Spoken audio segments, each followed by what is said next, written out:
Anywhere from 5,000 to 20,000 secret rare Pokemon card hits were stolen from a production line when Fusion Strike was being produced and released. The crazy thing is that Pokemon kept it a secret this whole time. What's going on, everybody? Welcome back. You're watching the channel Dr. Applesauce 2. My name's Will. It's another beautiful day here in Texas. I hope you guys know that I love you, God loves you, that there is an awesome plan for your life. Yes, it's crazy this story has surfaced in the past day. I've been researching this since yesterday, and anywhere from 5,000 to 20,000 secret rare and alternate art hits for Fusion Strike were stolen from the production line or the production facility at some point while Fusion Strike was being printed. What this means is all of these cards that you're seeing right here did not go into the Fusion Strike booster packs and booster boxes and packs when Fusion Strike was released. That's right. This happened at the end of 2021, and we're just now hearing about it. It's been almost a year and a half that this happened, and there was an official Pokemon investigation about this from the Pokemon Trading Company International, and we're just now hearing about this. This is insane. This opens up a lot of questions, but real quick, I want to jump into this, provide some information and provide some details for you guys so you can know what we know as of now. Basically, what happened is these cards were stolen, and they were sold in multiple various ways, and then a store that's actually local to me that I've done videos at before, that's called Trading Card World, they were approached by an individual to purchase a bunch of these cards. They noticed that something was really shady because there were so many hits coming from one set all in this lot, and it was all from Fusion Strike, that they alerted Pokemon about it. So let's go ahead and we're going to read a statement that Trading Card World made about this because they were the ones, like I said, that alerted Pokemon. So they made a statement this morning. I've been investigating this and looking up, trying to get information on this since yesterday, and they have made a statement this morning. I'm assuming after myself and a couple other people reached out to them, and they probably didn't want to take an official, too many different stances, so they just made this one story in their big Facebook group called Pokemon World. And I reached out to them to ask for some information, and they didn't really want to talk a whole lot about it. They only confirmed that they don't know if Pokemon destroyed the cards, and that it happened at the very end of 2021, the beginning of 2022. So let's go ahead and let's read what the statement is that they made about this, and then we'll jump into some more stuff. So the statement that they made, you can see right here in their Facebook group, Pokemon World, that was made by one of their admins. It reads, here's an announcement. Many of you have recently heard a story involving stolen Fusion Strike hits and Trading Card World. Although the release of this information is unfortunate, the truth of the subject is as follows. I do have to say, I disagree that the release of this information is unfortunate. If these cards were stolen and they were supposed to go in the booster packs, keeping the community in the dark about things like this is not a good thing in my mind. There's been a stigma with Fusion Strike that it's very, very hard, if not impossible, to get good hits from Fusion Strike. And then we see that anywhere from 5,000 to 20,000 of the secret rare hits were stolen.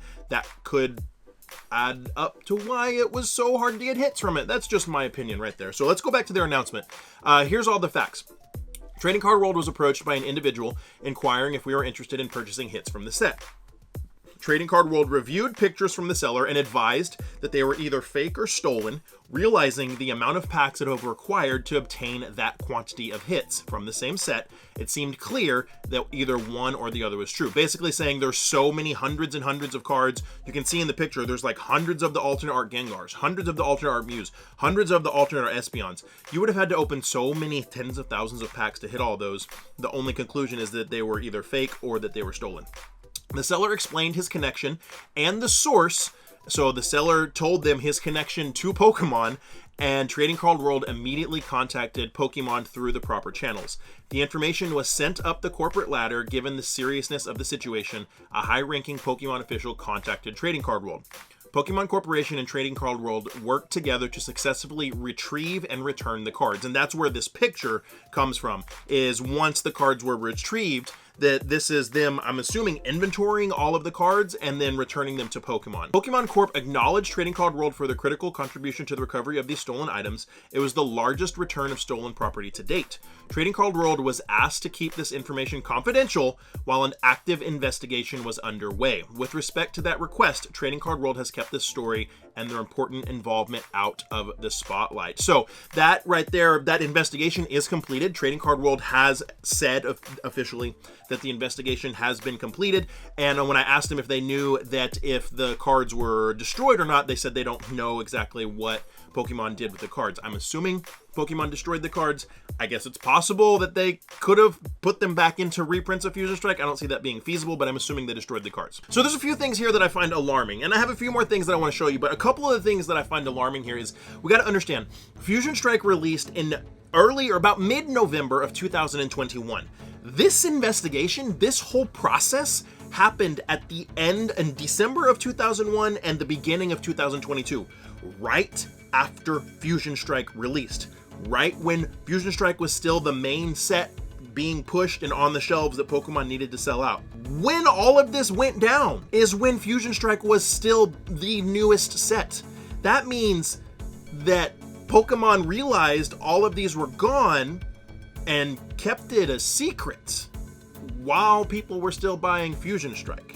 That's really, really, man, I understand needing to sell through product, but how many people spent hundreds and thousands of dollars opening Fusion Strike, and how many people would not have spent that money if they realized that a vast majority of the hits were not going to be in the set? So let's do this is going to be very basic math, okay? This might not be perfectly accurate, but when you look at secret rare hits, they're usually, the theory is they're anywhere from a secret rare card might be 1 out of every 250 packs to 1 out of every 900 packs, you know, at some point. So let's just say conservatively, these secret rare hits were 1 out of every 300 packs, okay? Theoretically, 1 out of every 300 packs. Well, if there were 5,000 secret rare, or if there were 5,000 of the cards, the speculation is 5,000 to up to 20,000 were stolen. If there were 5,000 cards stolen, that means that 5,000 cards, if each of them was a 1 out of 300 pack possible chance, could have affected up to 1.5 million cards. That would have affected around 40,000 booster boxes, because each booster box has 1 secret rare hit in it typically, right? If it was up to 20,000 cards that were stolen, that would have affected somewhere around 6 million packs of cards, which would have affected anywhere around an up to 140,000 booster boxes of Fusion Strike. 140,000 booster boxes of Fusion Strike. Now, when I hear stories like this, it makes me think about Chilling Reign. The fact that I opened 7 booster boxes of Chilling Reign and didn't pull a single freaking secret rare really makes me think about that. So I can fully understand why Trading Card World would listen to Pokemon and say, okay, we're not going to tell anybody, because they sell Pokemon, they get Pokemon at wholesale, and if they make Pokemon mad, they could lose their ability to sell wholesale Pokemon. So I totally understand that. I don't think Trading Card World is to blame at all in this situation. I think they did everything right, and they should be applauded for what they did. And you know, Pokemon asked them to keep it quiet, and I guess they had to, otherwise risk losing their ability to sell Pokemon cards, which is unfortunate, or their ability to get wholesale Pokemon. It really alarms me that Pokemon kept this quiet for a year and a half rather than coming forward and telling people. I understand the optics would be bad, but now the information's out there, and the optics make it look like Pokemon may have known that a vast majority of the good hits from Fusion Strike were missing from the initial print run of Fusion Strike, and they still let people buy the cards, which is kind of sad and interesting. Let me know down in the comments below what you think about that. And if you're enjoying this content, do me a favor, give this video a thumbs up. It's free for you to do. Really, really helps me and lets me know if you enjoy the content. Now, this next thing that I want to read to you is some accounting from somebody that sent me some information and asked to remain anonymous. So this isn't like perfectly verified like the Trading Card World situation, but I still think it was worth reading and telling you guys about. So just keep it through that lens. But this individual reached out to me, and here's what they told me. They said, so I can tell you this, Pokemon knew about this. They investigated it. The guy went to jail. CGC helped investigate it as well. CGC helped investigate it. The cards were also bulk sold at Frank's, meaning Frank's and Sons. Frank and Sons is a huge like permanent swap meet that's in California, and I think there's a couple other ones. And it's basically like people have booths, and you can go and, you know, buy at people's booths and stuff like that. It says the cards were also sold bulk at Frank and Sons to multiple vendors. CGC graded the cards early, and Pokemon was told it was okay to do that by Pokemon as well. They did an official investigation about it for Pokemon, so they might know more about it, but I'm not sure how far into that information they went. I don't really work with CGC anymore, and we only spoke about this when it all happened. Pokemon knew, and chose to do nothing about this. So any of the early 33XXX cereal boxes for Fusion Strike are pretty much dead, meaning they have no hits. You had to get the second print to really have a good chance of pulling anything. A few of the biggest single-selling Whatnot streamers at the time, who mostly buy their inventory from Frank's, openly joked about this situation and sold these cards on Whatnot. That last thing about the Whatnot streamers is just, like, again, ancillary accounting. Doesn't surprise me, and to me it's just another nail in the coffin about the quality of some of the people that are the biggest streamers on Whatnot. But basically this person's accounting, again, they asked to remain anonymous, that I could not share who they were. They're telling me stuff that lines up and makes sense, that Pokemon knew this was happening, lines up with the time frame of the investigation, of the release of Fusion Strike, of the investigation that Trading Card World worked on this whole thing with Pokemon.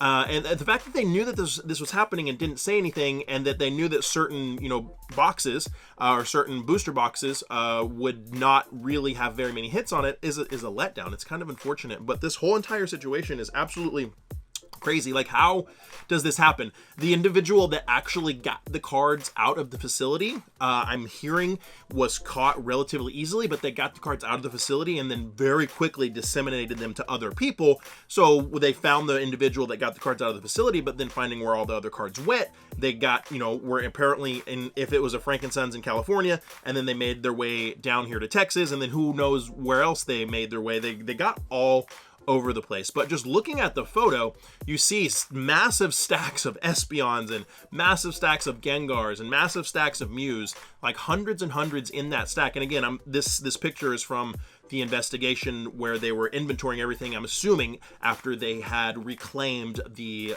inventory from the individual. But just, you don't get that many cards without something like this happening. And this whole situation is really, really strange, and it really makes you think, like, has this happened before?